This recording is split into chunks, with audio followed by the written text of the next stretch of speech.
ang mga area na tinatamaan ng mga missile, ng mga bomba ng Iran. At yung mga sinasabi nating hindi apektado noon, medyo tinamaan na ngayon. And that is why we meron tayong mga pinaplano dapat na mga ruta kung saan natin mailabas ang ating mga kababayan, mga foreign overseas workers. Ngunit yung mga rutang yan ay sumara na dahil nung una, hindi naman sila binobomba. Ngayon, binobomba na. So, kaya very fluid ang situation. Kaya patuloy namin monitor. We have continuous contact, constant contact. Uwi na, natapos na ang kanilang trabaho, natapos na kanilang kontrata. Pauwi na dapat sila talaga. Yun ang basically. As of early this morning, 10 ang gusto magpa-repatriate from Iran. Ang pinakamarami from Israel, 297, 22 from Jordan, 231 from Bahrain, 586 from Dubai, 207 problema. Ang problema, walang lumilipad na eroplano. At yung mga airport ay tinatamaan na. We have heard reports of attacks on different airports around the region.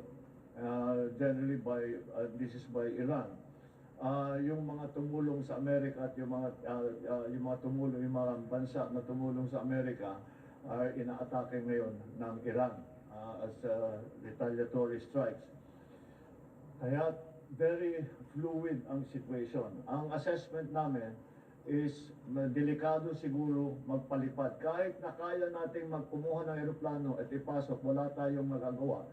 Dahil, number one, the airports are closed, there are all no-fly zones. This is a combat area. And ang kinakatakutan ko sa lahat ay yung nangyari, I'm sure nabalitaan ninyo lahat, tatlong fighter jet ng Amerikano ay pinabagsak ng Kuwait by accident, by mistake. So, kung commercial airline, baka magkamali din at baka they will attack it by mistake. Pagpalipad muna, yung pagpalipad ay hindi muna natin gagawin. Ngayon, by land, meron mga option na nagsasabing by land. Yun din ay delikado din dahil kung magkaroon ng friendly fire incident, alam nyo, pagka may putukan, it is an active combat zone. Pag nakakita ka ng maraming sasakyan, baka is also dangerous. Although that will be the best option that we will have as in the immediate future. Dahil nga kinakatakutan pa natin yung pagpalipad. So, ang advice na binibigay natin sa ating mga kababayan ay maghanap kayo ng safe place at doon kayo muna at you stay there and you stay in a safe place and stay indoors and stay away from areas of danger. Sa ngayon, we have the most dangerous area for our people right now would be Israel. Dahil tuloy-tuloy, but the situation is Israel, dahil sanay sila sa gera, marami silang mga bomb shelter na pwedeng pagtaguan.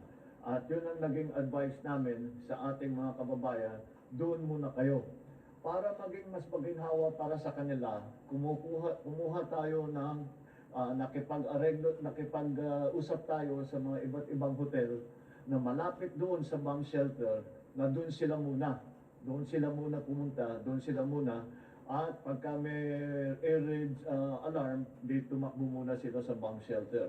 And that is the advice we have given to our nationals in Israel and also our nationals everywhere else.